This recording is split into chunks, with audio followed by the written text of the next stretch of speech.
this flute in, it's just because the first question that comes up from people is, what the heck are you doing there? What's that all about?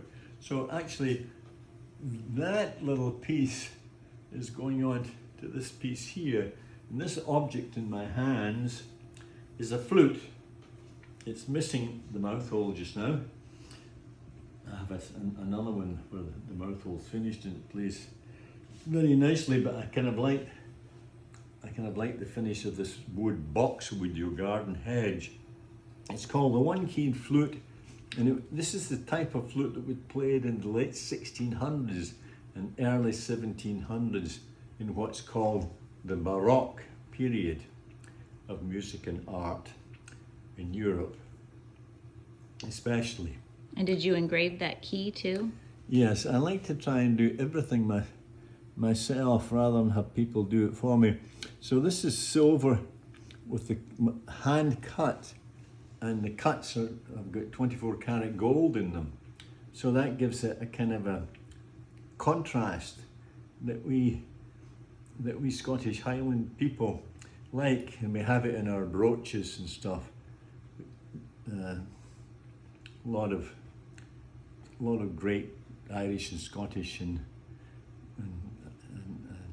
Anglo-Saxon invaders come over, and they appreciated that, and also the Pictish people before the Celts. Oh, they were Celts, but before the different strain of Celts came in.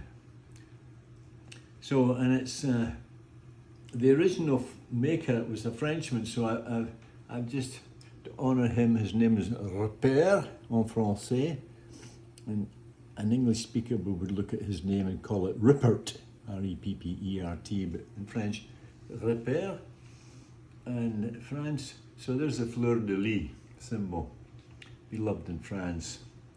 What's this flute called, if it had a name? It's called the three-piece French-style flute, if you will. Why three pieces? Because it will come apart, you see?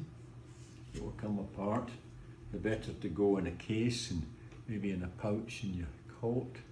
And it's a boxwood and imitation ivory? Yes, the original is in real ivory, and these parts that I made in a rather good, tough imitation ivory, which comes out of a machine like sausages. And if you just turn your camera around, you'll see it just above my list of failures there.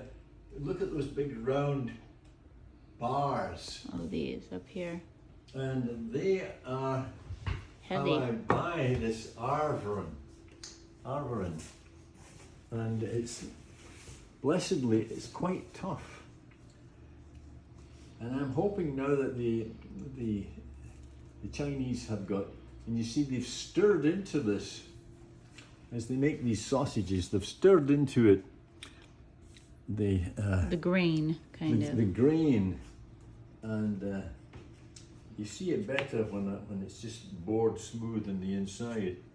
So it looks rather good, and I can cut the sections so that I get to have a little bit of the grain and then a little bit of clear, just like a real tusk. And so, these are all your mistakes, or not quite perfects? Yeah, yes, these are my disasters. So we learn by disasters. The one you I have wouldn't even know. They all look so perfect. Well, the one, see, that one's very good because I always want to acknowledge a great French artist and rose engine maker and designer whose name is Jean-Claude Charpignon. And he graciously gave me 5 days of his time. Very enlightened man, younger than me. He's, I think he might be 70 now, but he, like me, likes to design his own rose engine lathe. And I went over, he graciously gave me a few days, and I found him just a marvelous, good-hearted man, quite enlightened. And I said, I want to stumble through myself, try and figure out so I can have the experience of people in the old days when they were trying to figure out themselves how this thing worked. But you could see I was heading off in the wrong track in one or two directions, and he very quickly gave me some ideas and really got me going. And How many years have you been working on this? I think a couple of years, and I've already delivered one over, and I made this one as well. But I wanted,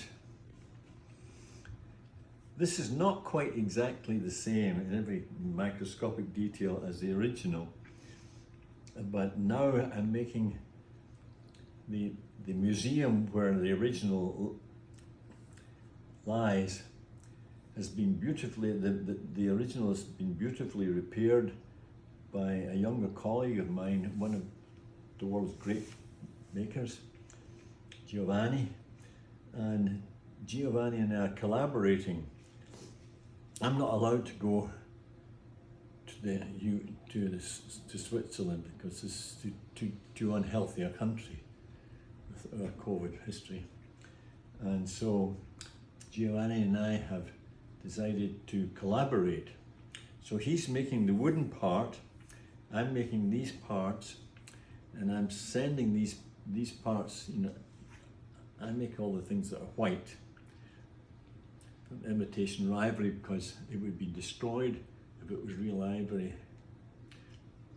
So he's made the wood parts, and I've already set on one batch, and that's going on to the flute that will sit side by side with the original up in the top of the Alps in St. Moritz. Well, there's a little museum where the original happens to have ended up. And so that's, I thought, a lovely wee last adventure for me to get into in my legacy, and fun to do, and even more fun to do it with my colleague Giovanni, whom I greatly admire.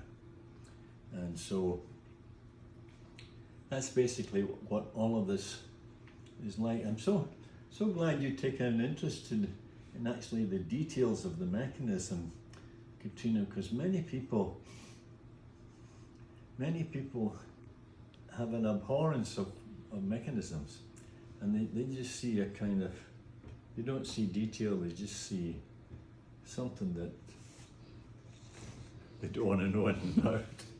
They want other people to do it, and that's fine.